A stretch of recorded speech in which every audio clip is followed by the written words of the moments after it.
में बैठते हैं तो ये तज़किरा भी होता क्या वैसी ठीक तो है, बोलता तो ठीक है, लेकिन बात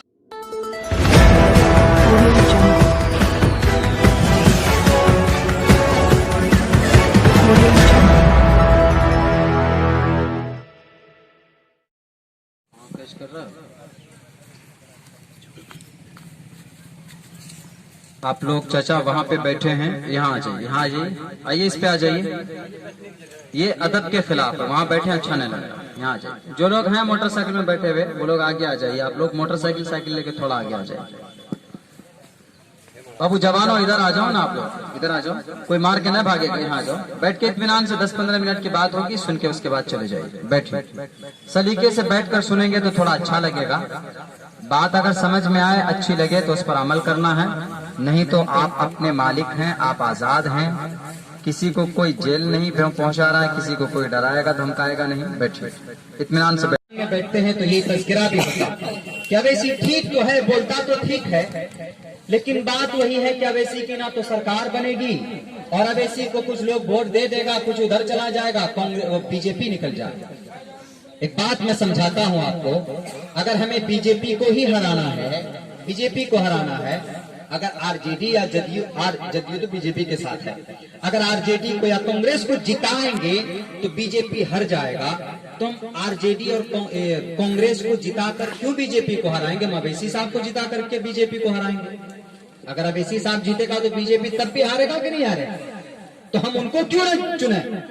जो एक अच्छा, एक सच्चा लीडर, आपकी गरीबी को दूर करने की बात जिसने की, CAA पे जिसने बोला, NRC पे जिसने बोला, हमारे तलाक बिल के ऊपर अगर कोई बोला, कोई नहीं बोला था, यही तनहा अकेला चिल्ला रहा था। तो इनके हाथों को, इनकी आवाज को मजबूत करना ये हमारा दायित्व और हमारा फरीजा बनता है मेरे भाई। और दूसरी बात ये, कुछ लोग ये कहते हैं कि नहीं अवैसी साहब अब तो सरकारें नहीं बनती, 10 सीट 15 सीट लेकर के क्या फायदा, सरकार तो किसी और की बनेगी, ये ज्यादा चर्चा होता है। क्या अवैसी साहब इतना मेहनत कर रहे हैं, उनके कार्यकर्ता इतना मेहनत कर रहे हैं, ज्यादा 10 सीट आएगी, और 10 सीट से क्या होने वाला है? सरकार तो बनेगी नहीं, सरकार तो उन्हीं दोनों में से किसी एक की बनेगी।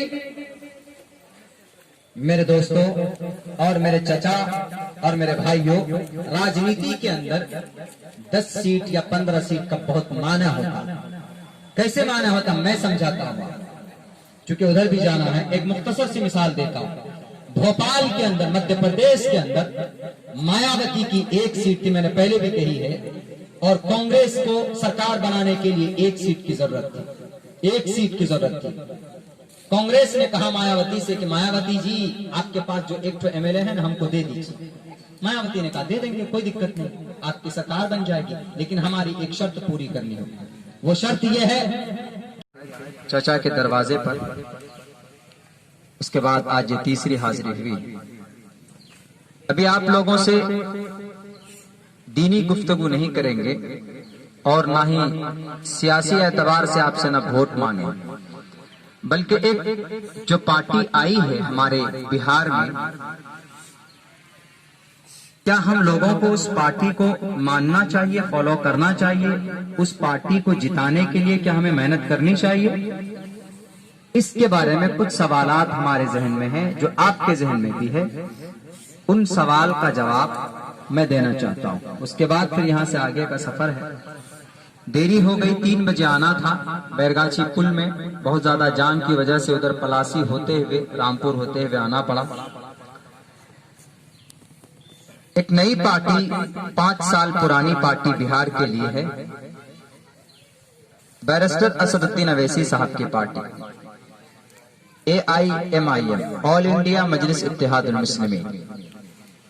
इस पार्टी में लफ्ज मुस्लिम लगा हुआ है। कुछ लोगों को ये शुबा होता है कि ये मुसलमानों की पार्टी, तो मैं आज आप लोगों को ये कह दूं, अगर आपके जहन में ये सवाल है कि ये मुसलमानों की पार्टी है, तो ऐसा नहीं है। इस देश के अंदर संविधान ने, कानून ने सबको इजाजत दी है, वो किसी भी धर्म के नाम पर पार्टी बना सकता है, मुस्लिमीन के नाम पर बना सकता है, अकाली दल के नाम से भी पार्टी है, बहुजन समाज के नाम से भी मायावती की पार्टी है। तो नाम से कुछ नहीं होता, बल्कि उसका काम क्या है वो असल माना रखता है। तो बैरिस्टर असदुद्दीन अवैसी की पार्टी का नाम यही है, लेकिन ये पार्टी के अंदर हिंदू भी शामिल हैं, क्योंकि डॉक्टर भीमराव अंबेडकर भी, उनके खानदान भी इसमें शामिल हैं और उनको भी इसमें शामिल किया गया है, डॉक्टर भीमराव अंबेडकर को। इसीलिए बोला जाता है जय भीम जय मीम। मीम से मुसलमान, भीम से भीमराव अंबेडकर। भीमराव अंबेडकर से मतलब सारे दलित लोग, सारे निचले हिंदू समाज के लोग।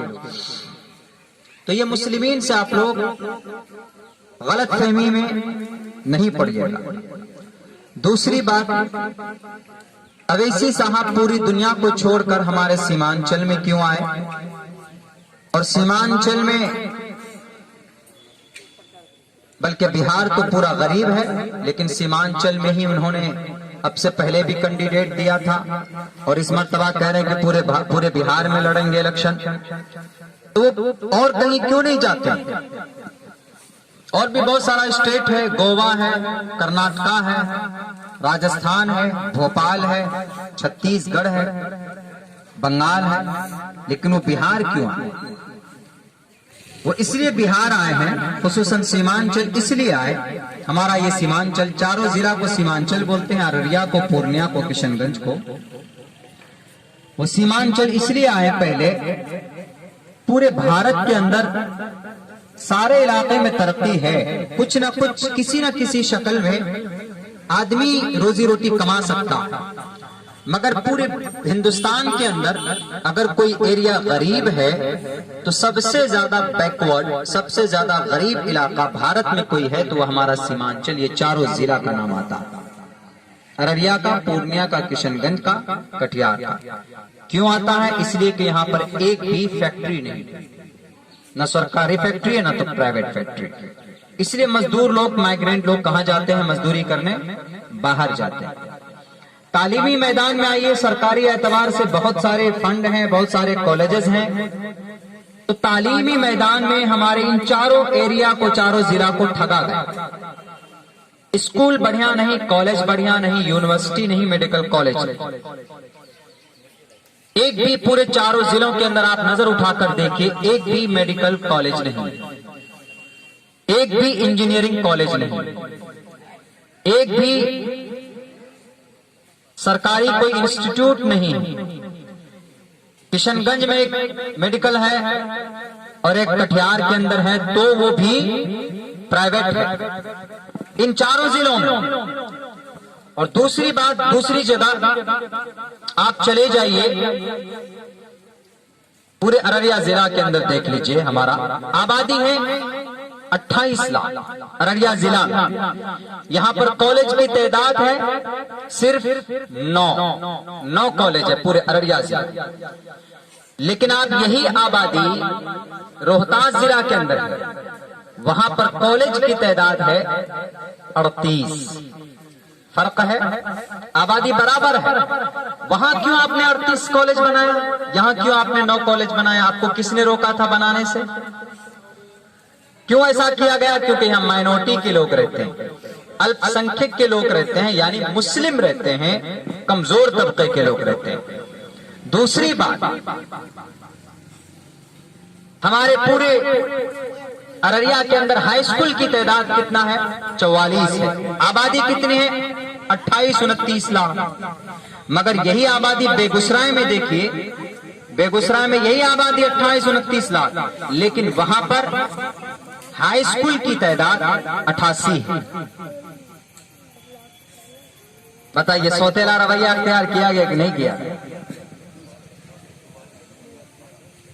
कैमूर, मुंगेर, रोहतास, बक्सर, वैशाली, मुजफ्फरपुर, इन इलाकों को पैकेज दिया गया, पैकेज।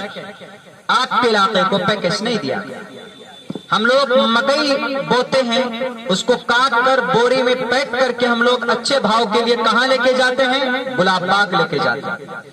क्या हमारा मकई को स्टोर करने के लिए क्या कोल्ड स्टोरेज यहाँ नहीं बनाए जा सकते? बनाए जा सकते हैं, लेकिन नहीं बनाया जाता। क्यों? आपको गरीब रखना है, आपको कमजोर बना के रखना है, ताकि हमेशा आपको विकास का लॉलीपॉप थमा करके आपका वोट लेकर के कुर्सी में बैठ के सो जाए। तो अवैसी साहब आए क्यों यहाँ पे? इसलिए आए। यहाँ फैक्ट्री नहीं, कॉलेज नहीं, स्कूल नहीं, हॉस्पिटल है तो वहां पर एक आध ऐसा डॉक्टर है कि जिसको खुदे दवाई की स्पेलिंग मालूम नहीं है। इतनी सारी दवाई कलेक्ट पेशेंट को लिख दिया, भर दिया। पेशेंट वहां पे खड़ा है, उससे पूछा गया कि क्या प्रॉब्लम है, उन्होंने कहा कि फला फला प्रॉब्लम है।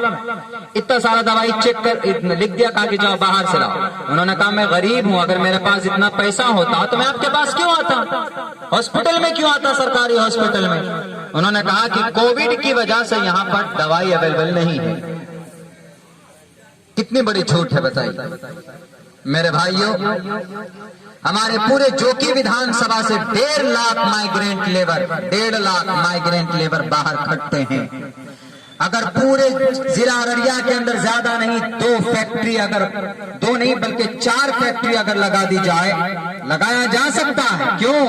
ये एक ऐसी जगह पर है, यहाँ से नेपाल करीब, यहाँ से बंगाल बांग्लादेश करीब, और यहाँ से झारखंड करीब, यहाँ से आपका बंगाल वेस्ट बंगाल करीब है। यहाँ से एक्सपोर्ट हो सकता है, माल जा सकता है बाहर, लेकिन फैक्ट्रियां लगाएंगी, गवर्नमेंट अलाउ करेगी तब ना, बाहर की कंपनियों को लाएगी तब। लेकिन नहीं लाते क्यों? क्योंकि इनको गरीब रखना है, मुस्लिम है, माइनॉरिटी के लोग हैं। हमेशा इनको विकास का झांसा दे करके इनका वोट ले लो, उसके बाद जब इनकी बारी आती है, इनकी हक की बात आती है तो फिर मुंह मोड़ लेते हैं। तो ये सब तमाम बीमारियों को, तमाम कमजोरी को खत्म करने के लिए जनाब बैरिस्टर असदुद्दीन अवैसी साहब ने देखा कि सीमांचल को आर्टिकल 371 के तहत, 370 के 71 के तहत, आर्टिकल 371, 370 तो कश्मीर वाला है, आर्टिकल 371 संविधान में एक आर्टिकल है, एक दफा है।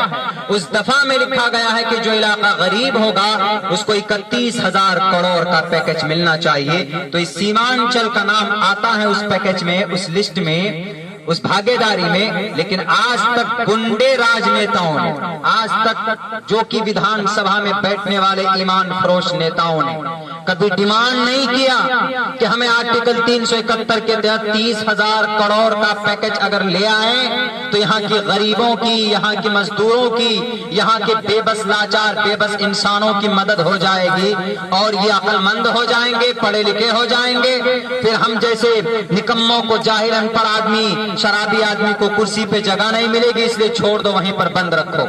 लेकिन अवैसी साहब ने बाज़ाब्ता प्रस्ताव पेश किया कि आर्टिकल 371 के तहत 31,000 करोड़ का पैकेज निकलता है तो मिलना चाहिए। यहां तक के पार्लियामेंट के अंदर आवाज बुलंद की अवैसी साहब ने। पूरे भारत के अंदर सबसे ज्यादा गरीब कहां के लोग? सीमांचल के लोग। आदमी धान बोता है, सैलाब का पानी। पटना के अंदर जाकर पूछ लीजिए आप, नीतीश जी के 2 राज्यसभा के मेंबर, ये 7 राज्यसभा के मेंबर, और आरजेडी के लालू जी के 2 राज्यसभा के मेंबर, 7, 8, 9 मेंबर थे इनके।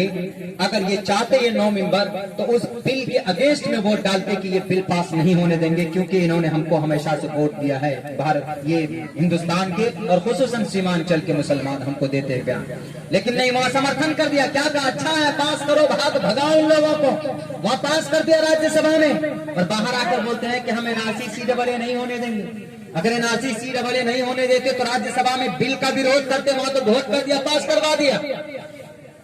अब बाहर आकर के लॉलीपॉप थमा दिया लोगों को वोट लेने के लिए कि मुसलमानों घबराओ मत, हम एनआरसी नहीं होने देंगे। अब क्या नहीं होने दोगे आप? अब तो आपका दादा भी नहीं रोक पाएगा। क्यों? क्योंकि आपने राज्यसभा में वोट कर दिया, उसको पास करवा दिया। विश्वासघात किया कि नहीं किया इन्होंने? कौन बोला था एनआरसी सीडब्ल्यू का बिल किसने फाड़ा था पार्लियामेंट में? बताइए, अवैसी ने फाड़ा था कि नहीं फाड़ा था? बाबरी मस्जिद के ताला से लेकर मूर्ति हटाने तक और उसको शहीद करवाने तक किसका हाथ है इस देश के अंदर? जिसको हम सेक्युलर मानते हैं उनका हाथ है। नहीं, उन्होंने एक मर्तबा भी उसका अप्रोच किया। कांग्रेस का लीडर अभी बाबरी मस्जिद तोड़कर राम मंदिर का निर्माण हो रहा, फैसला हमने एक्सेप्ट कर लिया, हम कोई बात नहीं बोलना चाहते। लेकिन इतनी बात, जिनको हम अपना सेक्युलर मानते हैं, हमने जिनको अपना वोट दिया, अभी जो मंदिर का निर्माण हो रहा है तो सोने की ईंट भेजी गई। किसने? भोपाल के अंदर एक बड़े कांग्रेस के नेता, उधर नहीं जाना हमको। लेकिन बोला कौन बाबरी मस्जिद पे? अवैसी बोला। एनआरसी पे कौन बोला? अवैसी बोला। तलाक के ऊपर कौन बोला? अवैसी बोला। सीमांचल की बदहाली के लिए प्रस्ताव कौन पेश किया? अवैसी पेश किया। जोकी का अररिया का नाम और आर्टिकल 371 के तहत हिंदुस्तान बिहार के राज्यपाल के सामने यहाँ की पैकेज के लिए कौन प्रस्ताव पेश किया? डिमांड मांगा? अवैसी मांगा। हर जगह पर बोलता है अवैसी, हर जगह पर चिल्लाया अवैसी।